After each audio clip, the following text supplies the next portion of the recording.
you ever work with Mahesh Babu? Why not? We already signed a film together. Narayan is the producer, Mahesh is the actor, I'm the director. The only thing is I'm taking so much time to finish my projects beforehand that project is getting delayed. Of course we are going to work together. మామ ఒక బాహుబలి, ఒక ఆర్ఆర్ఆర్ లాంటి cinema director ఒక movie కోసం ఏ update ఇచ్చినా goose bumps వస్తున్నాయి. ఎందుకు? మీడియాతో ఏ టాపిక్ మాట్లాడినా అది ట్రెండ్ క్రియేట్ అవుతుంది, సోషల్ మీడియా అంతా ఊగిపోతుంది. ఎందుకు? కొన్ని సినిమాలు ఉంటాయి మామ, సైలెంట్ గా వచ్చి బీభత్సాన్ని సృష్టిస్తాయి. కొన్ని సినిమాలు ప్లాన్ తో ముందుకొస్తాయి, కానీ బాక్స్ ఆఫీస్ ముందు అస్సలు నిలవలేవు. ఇలాంటప్పుడే ఇంకొన్ని సినిమాలు వస్తాయి, అవి చాలా రేర్. అలాంటి సినిమాల్లో ఒకటి రాబోతుంది, అదే SSMB 29.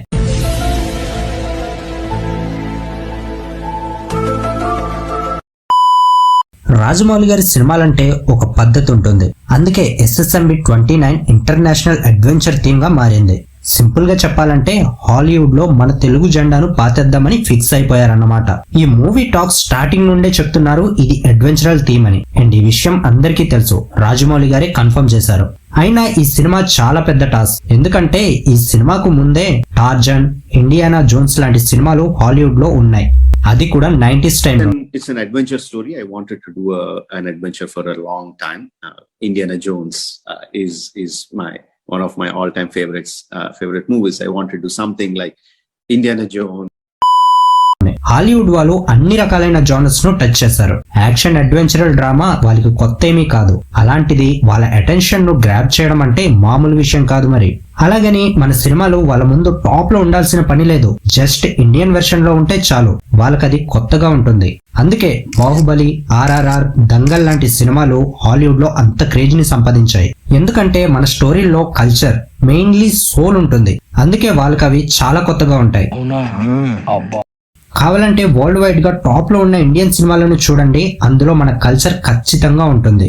మామ వీడియోని కంటిన్యూ చేసే ముందు ఒక చిన్న విషయం, మీలో చాలా మంది నాతో మాట్లాడాలని, మిమ్మల్ని కాంటాక్ట్ అవ్వాలని అడుగుతున్నారు. మీలో ఎవరైనా నాతో కాంటాక్ట్ అవ్వాలి అంటే ఇన్స్టాగ్రామ్ నుండి అవ్వచ్చు. ప్రతి మెసేజ్ కు నేను రిప్లై ఇస్తాను. లింక్ డిస్క్రిప్షన్ లో ఉంది, మీకేమైనా డౌట్స్ ఉంటే అక్కడ అడగండి. అండ్ వీడియో కంటిన్యూ చేసే ముందు ఇదిగో ఈ black and white cute boy ని గుర్తుపెట్టుకోండి, ఇతని కోసం మనం తర్వాత మాట్లాడదాం. మన SSMB 29 లో మహేష్ బాబు స్టోరీలో ఒక స్పై అవ్వచ్చు, లేదా ఒక ట్రెజర్ హంటర్ అవ్వచ్చు. కానీ రీసెంట్ రిపోర్ట్స్ పరంగా మన బాబు క్యారెక్టర్ రామాయణంలో హనుమంతుడి క్యారెక్టర్ లా ఉంటుంది అని కన్ఫర్మ్ చేశారు. నేను ముందే చెప్పానుగా, మన కల్చర్ లో ఏదో ఒకటి మూవీలో ఉంటుందని. మరి హాలీవుడ్ లో జెండా పాతాలంటే ఆ మాత్రం ఉండాలి మరి. మన సౌత్ మూవీస్ ను బాలీవుడ్ లో హైలైట్ చేయడానికి బాలీవుడ్ వాళ్ళు చాలా ట్రై చేస్తున్నారు, కానీ అది వర్కౌట్ అవ్వట్లేదు. కానీ మన రాజమౌళి గారు అవే సీన్స్ ను ఎంత హైలైట్ చేసి చూపిస్తారంటే జస్ట్ అలా స్టన్ అయి ఉండిపోతాం అంతే. రాజమౌళి గారి విషయంలో మైథాలజీ నుండి తీసుకున్న క్యారెక్టర్స్ ఉంటాయి, అందువల్ల క్యారెక్టర్స్ కు మంచి హైప్ వస్తుంది. ఫర్ ఎగ్జాంపుల్ బాహుబలిలో శివుడి క్యారెక్టర్ ని తీసుకోండి. అయితే మన SSMB 29 మూవీలో బాబుకు లార్డ్ హనుమాన్ లాంటి క్యారెక్టర్ ని ఇవ్వడం మామూలు విషయం కాదు. అంతేకాకుండా మూవీ స్టోరీ కంప్లీట్ గా ఆఫ్రికాలో ఉంటుంది. స్టోరీ పరంగా కాకపోయినా ఒక సీక్వెల్ ని చెప్తాను వినండి. ఆఫ్రికా కెన్యాలో లార్డ్ హనుమాన్ ను పూజిస్తారు. దీన్ని బట్టి అర్థం చేసుకోవచ్చు మహేష్ బాబుకు ఈ క్యారెక్టర్ ఎందుకు ఇచ్చారో. అలాగని మన ఇండియన్ మూవీస్ లోనే ఇలాంటి క్యారెక్టర్స్ ను మనం చూసామా అంటే కాదు, హాలీవుడ్ లో ఇలాంటి సీన్స్ చాలా ఉన్నాయి. ఫర్ ఎగ్జాంపుల్ అందరికి తెలిసిన మార్వెల్ బ్లాక్ ప్యాంథర్ లో ఈ సీన్ ని చూడండి. Glory to Hanuman. ఇది కామన్ గా ఉన్న ఈ గ్లిమ్స్ లో ఉన్న డైలాగ్ ఆ ప్రాంతంలో ఉన్న ఆడియన్స్ ను, వాళ్ళ అటెన్షన్ ను గ్రాబ్ చేస్తుంది. ఎందుకంటే ఆఫ్రికన్ పీపుల్స్ హనుమాన్ ను వర్షిప్ చేస్తారు. మీరు నమ్మరు కానీ సౌత్ ఆఫ్రికాలో డర్బన్ లో ఉన్న ఒక టెంపుల్ ఉంది. ఇది ఆఫ్రికాలోనే చాలా పెద్ద హనుమాన్ స్టాచ్యూ ఉన్న టెంపుల్. దీన్ని బట్టి అర్థం చేసుకోవచ్చు అక్కడ హనుమాన్ ను ఎంతలా పూజిస్తారో. ఆఫ్రికా, హనుమాన్, మన బాబు క్యారెక్టర్, ఇదంతా పక్కా ప్లాన్ లా ఉంది కదా. మేబీ అయి ఉండొచ్చు. RRR తర్వాత ఈ డైరెక్టర్ ఏం చేయబోతున్నాడని ఇండియన్ ఆడియన్సే కాకుండా ప్రపంచం మొత్తం ఎదురు చూస్తుంది. We started my next film. We completed the writing. We are in the pre-production process. We are doing all the pre-visualization for the film. His name is Mahesh Babu. He's a Telugu actor. And ఈ black and white bye ని గుర్తుపెట్టుకోండి, తర్వాత మనం మాట్లాడుకుందాం. And second one real feel. Baahubali లాంటి big film ను ఒక ప్రాంతంలో మాత్రమే తీశారు, అలాంటిది ఇతను ఆఫ్రికా వరకు ఎందుకు వెళ్తున్నారు? రీసెంట్ గా ఇన్స్టాగ్రామ్ లో ఈ పోస్ట్ ని పెట్టారు. ఇంత అడ్వాన్స్ VFX టెక్నాలజీ ఉన్న రియల్ ప్లేసే ఎందుకు అని మీరు ఆలోచించారా?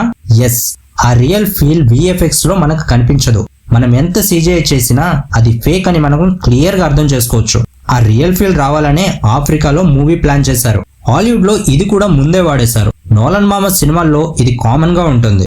ఏరోప్లేన్ ను గాలిలోనే 2 ముక్కలు చేసేయడం లేదా లారీల్ని బోల్తా కొట్టించడం ఇలాంటివన్నీ హాలీవుడ్ మూవీస్ లో కామన్ గా ఉంటాయి. వీటిని మనం VFX లో రియలిస్టిక్ గా చూపించలేము.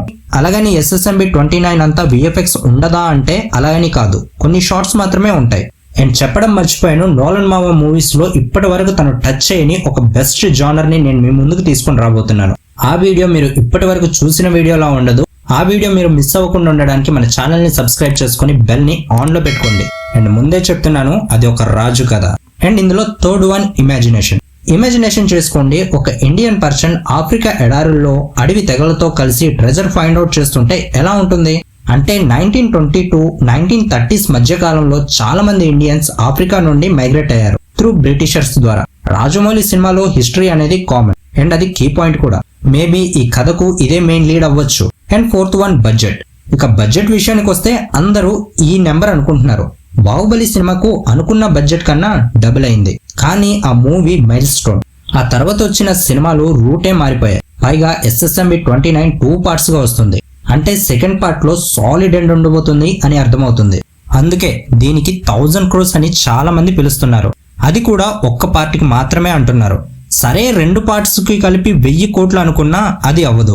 అది ఎలాగైనా 1500 కోట్లు దాటుతుంది అని చెప్పొచ్చు. అవుట్పుట్ పర్ఫెక్ట్ గా ఉండేంత వరకు మన జక్కన్న ఆయన కాంప్రమైజ్ అనేదే అవ్వరు. పైగా రాజమౌళి అండ్ బాబు రెమ్యూనరేషన్ ని ఆశించకుండా సొంత ప్రాఫిట్స్ కోసం ఎదురు చూస్తున్నారు. And final one marketing. Cinema hit అవ్వాలంటే జనాలకు సినిమా తెలియాలి. జనాలకు సినిమా తెలియాలంటే సినిమా జనాల వరకు వెళ్ళాలి. అది వెళ్ళాలంటే రాజమౌళి గారి సినిమా మార్కెటింగ్ డిఫరెంట్ గా ఉండాలి. అండ్ ఆయన డిఫరెంట్ గానే ఆలోచిస్తారు. అంటే ఒక సినిమా తన ముందుకెళ్తుంది అంటే ప్రీవియస్ గా తనతో యాక్ట్ చేసిన సినిమా యాక్టర్స్ ని తీసుకొచ్చి ప్రెజెంట్ సినిమాను మార్కెటింగ్ చేస్తారు. ఇదొక స్ట్రాటజీ అనుకుంటే బాహుబలిలో కట్టప్ప బాహుబలిని ఎందుకు చంపాడు అనేది ఒక మిస్టరీ. ఇది కూడా ఒక ప్లానే. అండ్ అంతేకాదు షార్ట్ కామిక్ వీడియోస్ ని కూడా రిలీజ్ చేసి మూవీపై చాలా హైప్ ని పెంచుతారు. ఇవేవి కాకపోయినా ఒక సాంగ్ ద్వారా సినిమాను టాప్ లోకి తీసుకెళ్లడానికి ట్రై చేస్తారు. ఫర్ ఎగ్జాంపుల్ RRR సినిమాలో నాటు నాటు సాంగ్ లాగా అన్నమాట. అయితే ఇప్పుడు ఇంతకన్నా చాలా కొత్తగా అడ్వాన్స్ గా ఆలోచించాలి.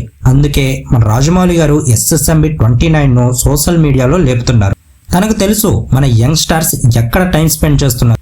అందుకే ఇన్స్టాగ్రామ్ లో ప్రతి పోస్ట్ ని పోస్ట్ చేస్తున్నారు.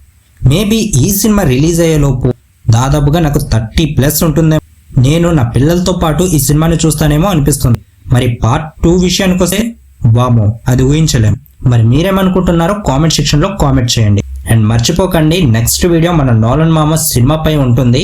అండ్ తను రెగ్యులర్ గా టచ్ చేసే జానర్ కాకుండా ఈసారి డిఫరెంట్ గా తను ఆలోచిస్తున్నారు. ఆ వీడియోని కూడా మీరు మిస్ అవ్వకుండా ఉండడానికి మన ఛానల్ ని సబ్స్క్రైబ్ చేసుకుని బెల్ ని యాక్టివ్ లో పెట్టుకోండి. అండ్ ఈ వీడియో మీకు నచ్చినట్లయితే ఒక లైక్ చేయడం మటుకు అస్సలు మర్చిపోకండి.